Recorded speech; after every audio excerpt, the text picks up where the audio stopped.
killing bullets for the .45 ACP Part 2. Testing. William Hovey Smith, 2020. I'm an author, and I've done some 20-odd books, many of which are outdoor titles. But I also have some business books. Among these are Create Your Own Job Security, Plan to Start Your Own Business at Midlife. In this book, I advocate that people start their own businesses at any age, at any time, at any place, when they need to raise a little money, like perhaps right now, and go through exactly how you choose an appropriate business for this stage in your life. This is Hovey Smith, the Backyard Sportsman, and I have returned from our sand mine. And we have a cart full of sand here, freshly washed from recent rains, and we are sieving it to make a shooting box. We're going to use this box with sand as well as spruce baffles in it to test the penetration of the .45 ACP in 4 different loadings. We're going to use 2 Hornady XTP bullets, as well as a cast bullet from a Lee Moe, and some old swagged half jacket bullets that I bought sometimes in the 1970s. What I'm doing right now is sieving through a fine and a coarse sieve so I can get as uniform a sand as I possibly can. And the sand came from my convenient sand mine about 120 yards that way, down in the ditch.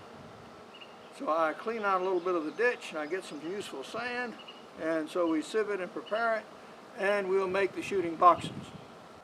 We now have our sand, and this is very nice even sand, and you could use it for mortar. Actually, mortar sand is a little coarser than this as a rule. Should make a fine sand for geomorphology classes. You can make volcanoes and cirques and all kinds of interesting things, and replicate landforms and all kinds of good stuff. But we're going to use it for a shooting box.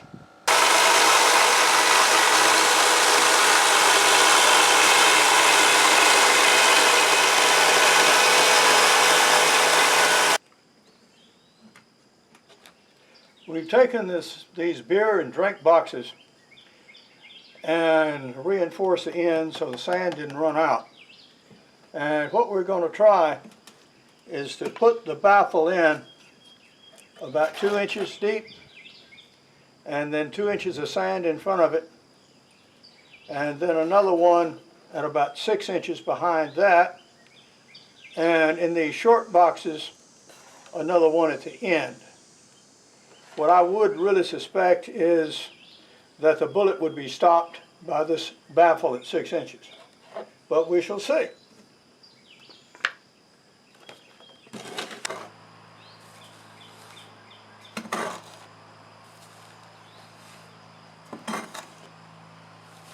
We're ready to do our shooting at our baffle here, and as added safety precautions, I have some 4-bys. As you can see behind my sand boxes, this is the first thing we're going to shoot is our lowest velocity load. This is 185 grain XTP, and it's moving around 750, 800 feet per second. Okay, we have 1 hole in the box. We notice this moved back considerably, and the sand was disrupted. The second most powerful load is the 230 grain XTP.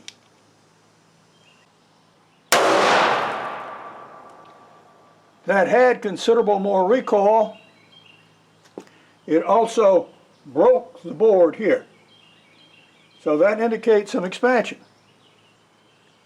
The third is my cast 230 grain bullet. That moves the entire rig forward and also disturbs this board, as you see, is the jacketed hollow point.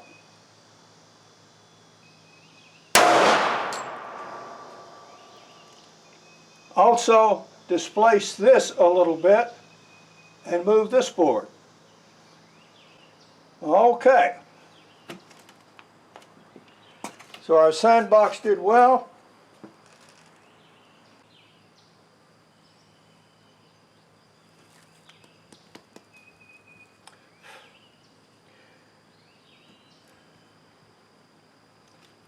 This is the half jacket. It went in 2 inches of soil, it dented the spruce, but did not penetrate.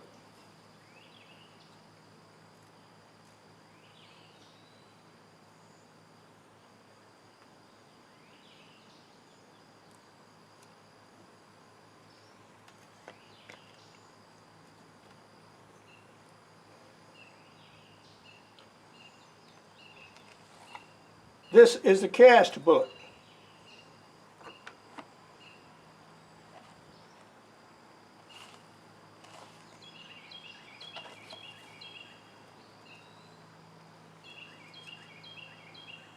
It indented the spruce, broke the plank, but did not penetrate.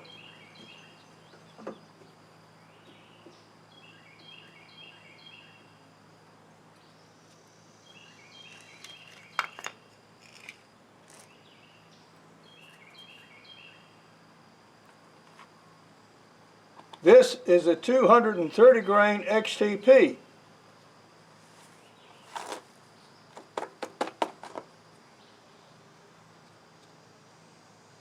It went through 2 inches of soil, dented the plank, but did not penetrate.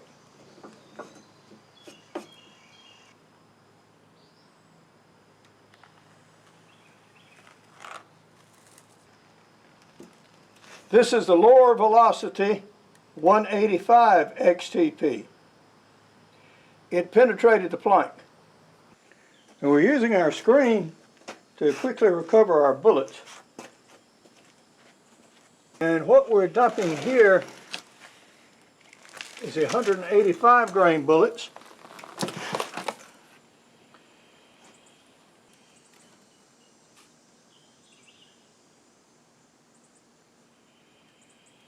And there is a wood fragment.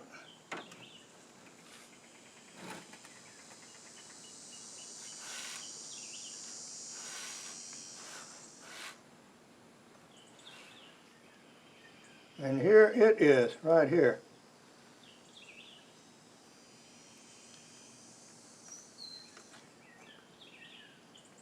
So at its lower velocity, it had greater penetration. It not only broke the board at 2 inches, it penetrated another nearly 3 inches of soil. And it never reached the plank at 6 inches. We have tried our penetration test with baffles to simulate the penetration of bone, but now we're going to shoot the bullets in just sand. The second is a 230 grain XTPs. Third is our cast bullet.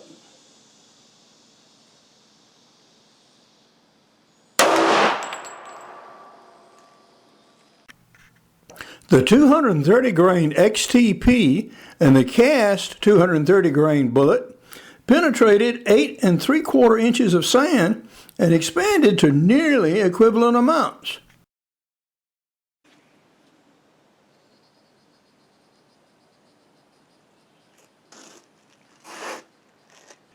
And this is a half-jacketed bullet.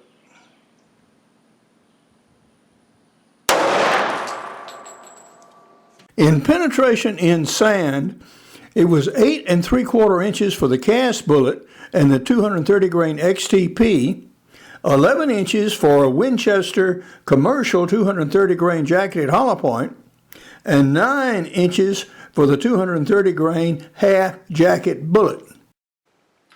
What did our backyard ballistics tell us?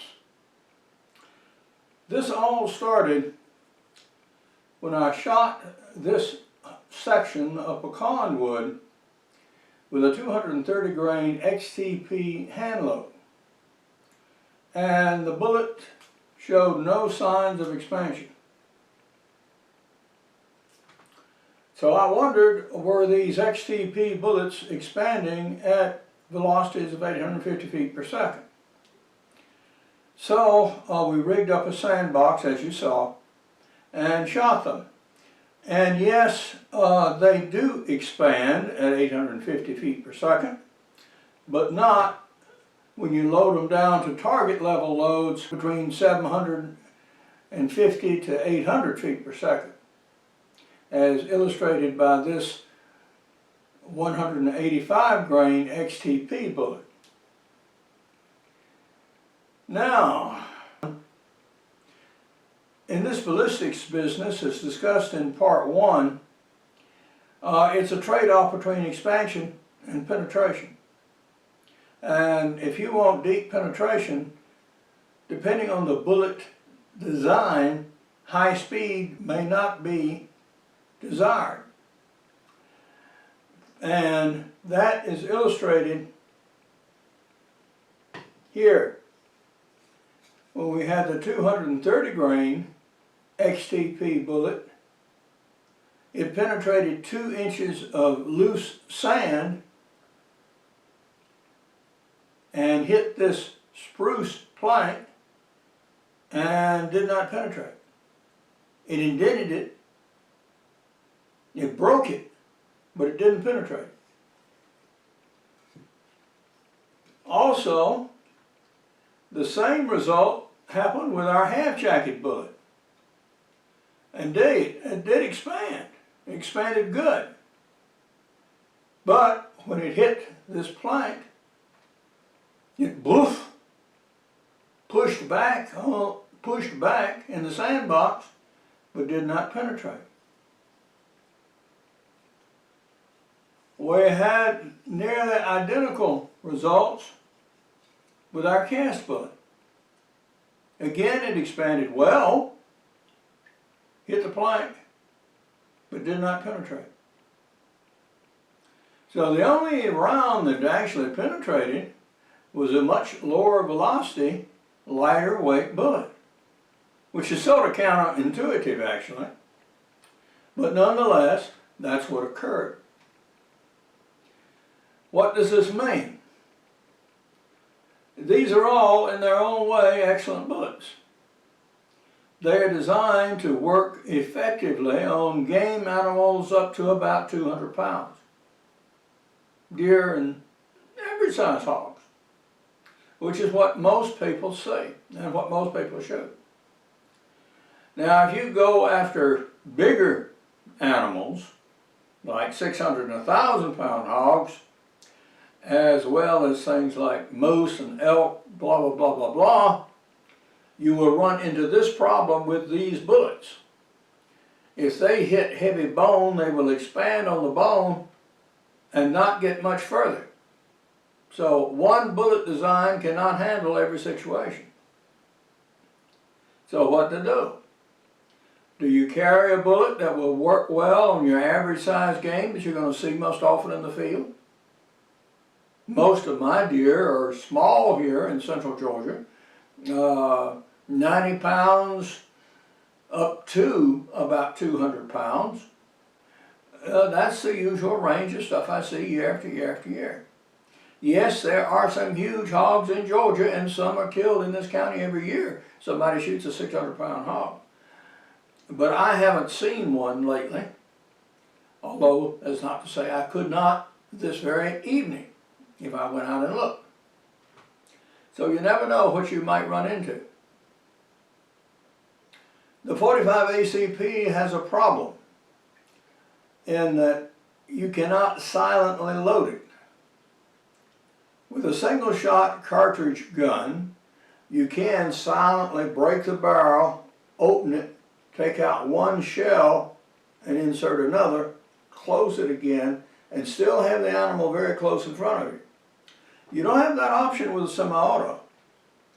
Because of the noise and racking the slide, you pretty well have to shoot what's in the gun. So what do you do? Do you take your heavy, hard, deep penetrating cast bullets and load exclusively with those and concentrate on head and spine shots? Which is not a bad strategy for hogs, by the way, because a wounded hog, particularly when he's running with a drove of others, is very difficult to find. Because there's so many tracks going in so many different directions, you don't know which one is your hog. It takes a dog or a lot of diligent hunting to finally find him. And in some of the areas I hunt, the marsh grasses are overhead high. Whoa.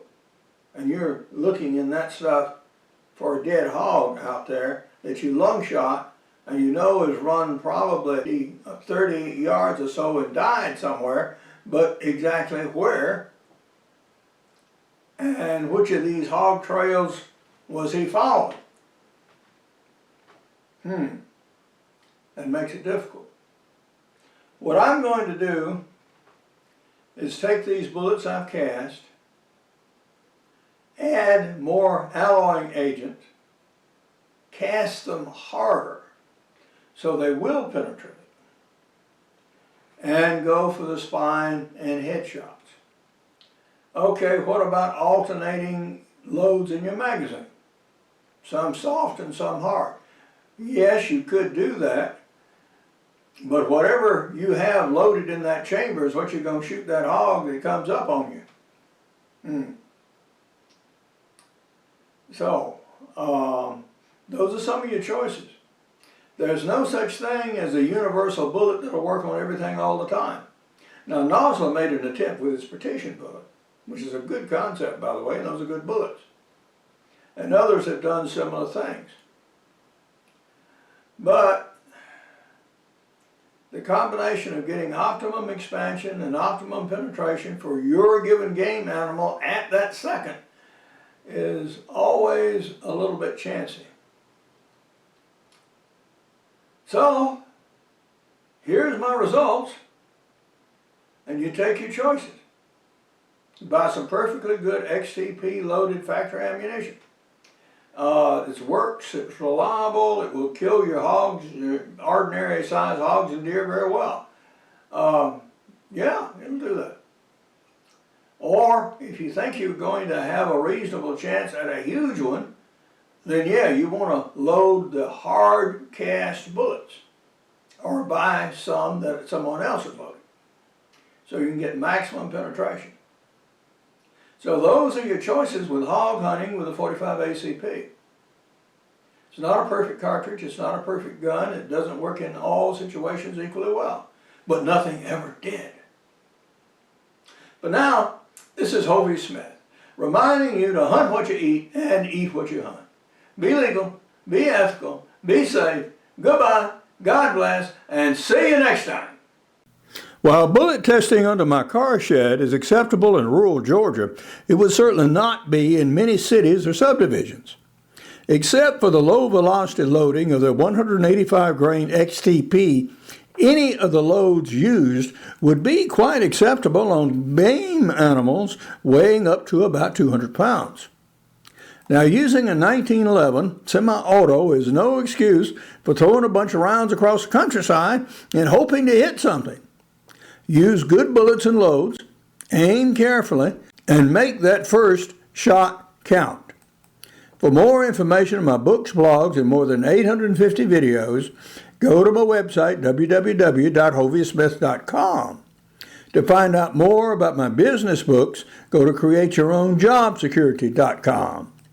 To find out the latest on my novel, screenplay, and movie, go to fatherofthegrooms.net.